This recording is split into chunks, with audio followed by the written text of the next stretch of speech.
Hey, it's Dave Brown here, host of Now with Dave Brown on AMI. Check out this latest highlight from the show. All the Light We Cannot See is coming to Netflix Canada on November the 2nd. The limited series is based on the Pulitzer Prize-winning novel.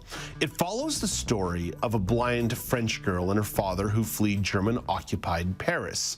They have a significant diamond they are trying to keep from getting into the hands of the Nazis. Joe Strechay is an associate producer and a blindness and accessibility consultant for the show, and is here to tell you more about it. Hey, Joe, good morning. Thank you for making the time. Happy Halloween.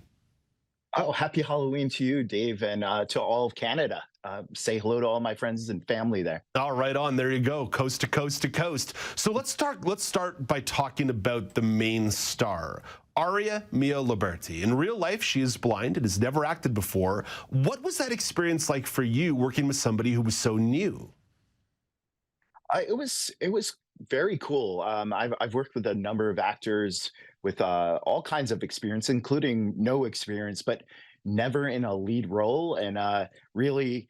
Uh, what Sean Levy could see and knew that she would bring to the role really was an excellent opportunity. And we saw her grow throughout the process. By the end, we spent like, I guess, 5.5 months or so working all together. And you saw the growth in her as an actor, as a professional. And it's really the work she's meant to do. What are some of the key areas of focus that you're trying to bring into your role in accessibility consulting on set?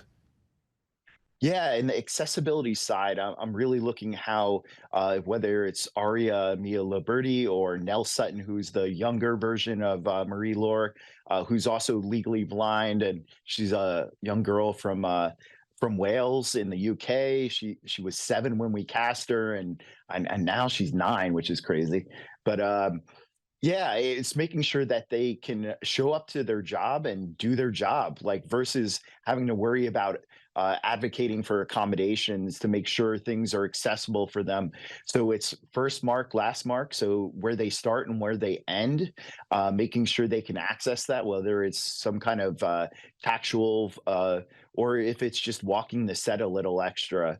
And would folks like Aria truthfully make my job easier and easy because she's such a brilliant person and a quick study.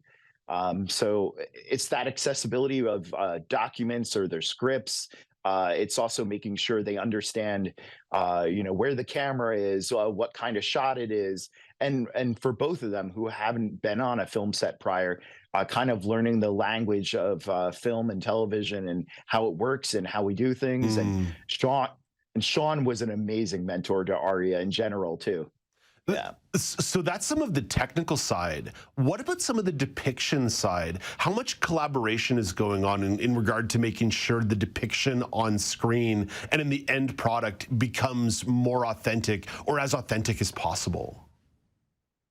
So I had a amazing experience. I have been working on that project since I guess right before COVID. So February of 2020, they reached out and I started talking to them. And as the scripts are being developed out the scripts were written by Stephen Knight, adapted from Anthony Doerr's amazing novel. And I've worked with Stephen Knight before on the creation of C, that was on Apple TV Plus. But Mm. getting to work with the Sean and having my input, but we also got the input of different consumer groups as well as respectability and the American Council of the Blind and National Federation of the Blind. And so it's not just my feedback, but I'm there every day, and I live every day in those scripts and making sure that what we're doing is putting blindness in the best light possible within the story, as well as the input of Aria, who's this brilliant young woman. I'm not a woman, and a young girl's experience of blindness might be different than a young male's experience of blindness. But I'm also making sure the historical parts, like the white cane, first started getting distributed by the Lions Club in 1931. That was when the white cane started being adopted. Prior to that, there were all kinds of different canes and such. and kind of what the cane is made of, how it looks, how it's being used, all kinds of different aspects, the tools that are used in the show, whether it's the type of brailer or whether it's stuff that's the set decoration in the background. Yeah, there's some really interesting history there, right? When you're setting the story, not necessarily in a contemporary time, or maybe the work you did on C, for example, where it's set in a post-apocalyptic world. There's actually quite a bit of authenticity that needs to be done from the history book beyond just lived experience. You're right, and so I can't take credit for all of that. We a production designer who was amazing.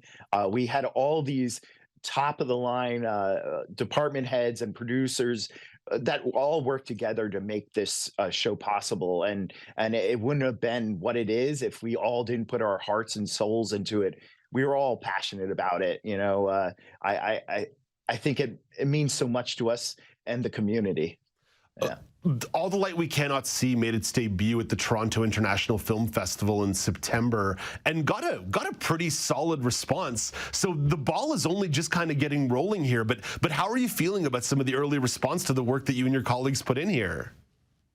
We've done a number of screenings, and the response has been amazing. And starting it off in Toronto, Canada, Sean Levy's originally from Canada. I spent like 5 years working in Canada. So many friends and family, and the response was great. And it's only getting better. And I just can't wait for everyone to get to see it on November 2nd on Netflix. It's 4 episodes. And you're download, watch, binge all the episodes. Yeah. There's two sort of sides to the casting question that I want to ask you about. And one goes back to what you mentioned here, a bunch of actors who authentically represent the community. What does authentic casting mean for the relevance of content and great shows and movies? What does authentic casting bring to the table that maybe what would have been the more conventional Hollywood model had maybe left aside for a couple of decades there?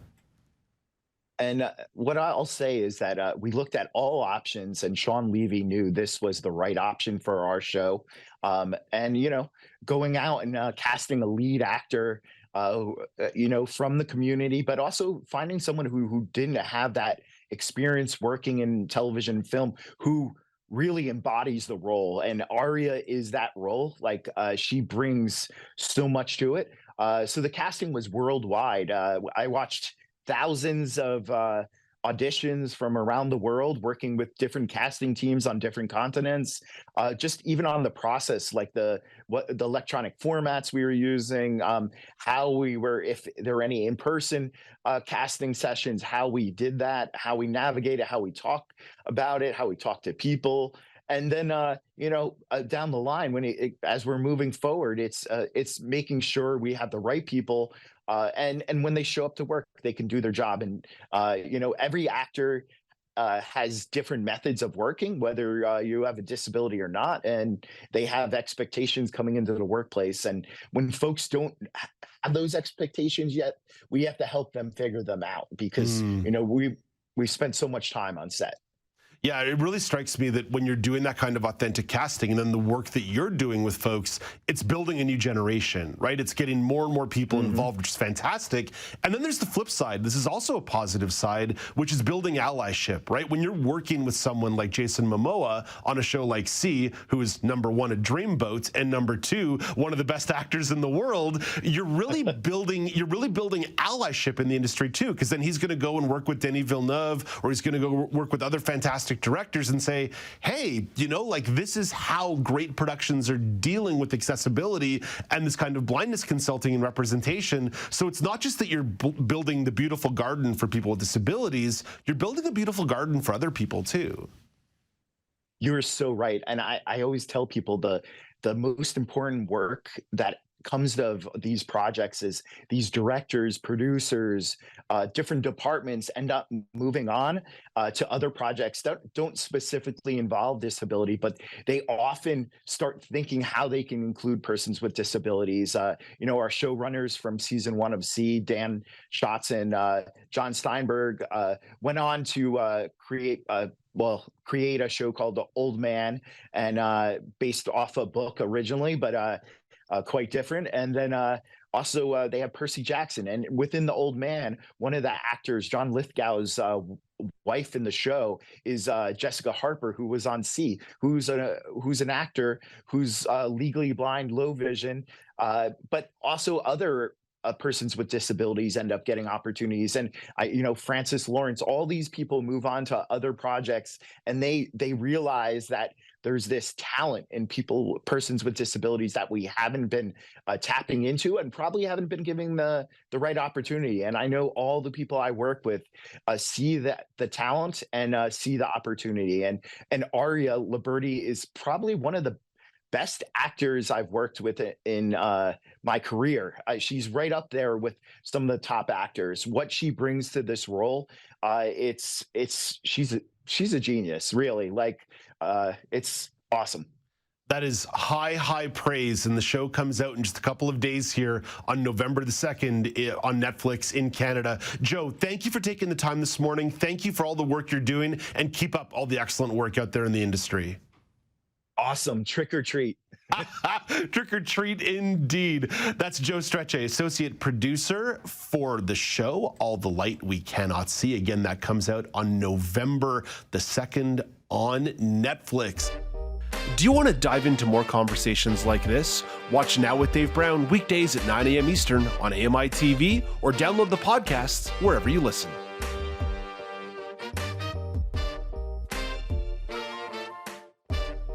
Do you want to dive into more conversations like this? Watch Now with Dave Brown weekdays at 9 a.m. Eastern on AMI-TV, or download the podcasts wherever you listen.